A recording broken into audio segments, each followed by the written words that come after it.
调流出的水比空调还值钱，很多人根本就不知道。到底有啥用呢？今天我来告诉你答案。以后你家的空调流出的水啊，千万别再倒掉了，真的比空调还值钱，一年省下好几百，那不是不在话下。好多人都不懂有啥用，相信大家都知道啊，一到了炎热的夏季，尤其是在炎热的地区，每家每户都需要开空调。空调开了一会儿之后呢，就会发现空调的管道里会流出来很多的水，而我们把这个水被称作为冷凝水。那么这个冷凝水到底有哪些好处呢？我相信90%以上的人都不知道。大家不妨先给视频点个赞或加个关注，或者是把这条视频转发给你身边的亲戚朋友们，让更多的人知道这些好处。在以前啊，我也是不知道，每次都把它倒掉，现在想想真的是很后悔，白白浪费了这么多年。那么这个水到底有什么用呢？今天我们一起来了解一下。首先，我们可以把空调流出来的水装进喷壶里边，用空调流出来的水来浇花，真的是很好，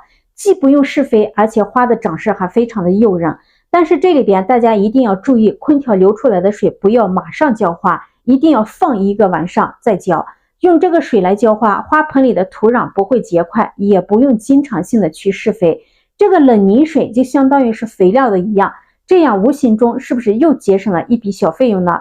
第二，它可以用来养鱼，因为空调水它的 pH 值是中性的软水，就相当于是早晨的露水一样，具有一定的营养成分，所以用这个水来养鱼啊，大家大可不必担心鱼的健康。第三，可以把它作为生活用水。其实我们在家里边打扫卫生的时候都需要用拖布拖地，还有就是我们每次上完厕所的时候都需要冲马桶，这样下来浪费了不少的水。我们可以把空调水全部收集起来，每次可以用它来冲马桶或者是洗拖布，积少成多，一年下来啊，可以节约一笔不小的水费呢，是非常不错的一个选择。第四种就是可以用它来擦家具，因为空调里的水是过滤出来的，水非常的干净，用它来擦家具，或者是家里的马桶时间久了产生大量的水垢，都可以用空调的水能解决。因为空调的水它是电解水，用它擦拭过的家具啊，要比普通水擦得更干净更明亮。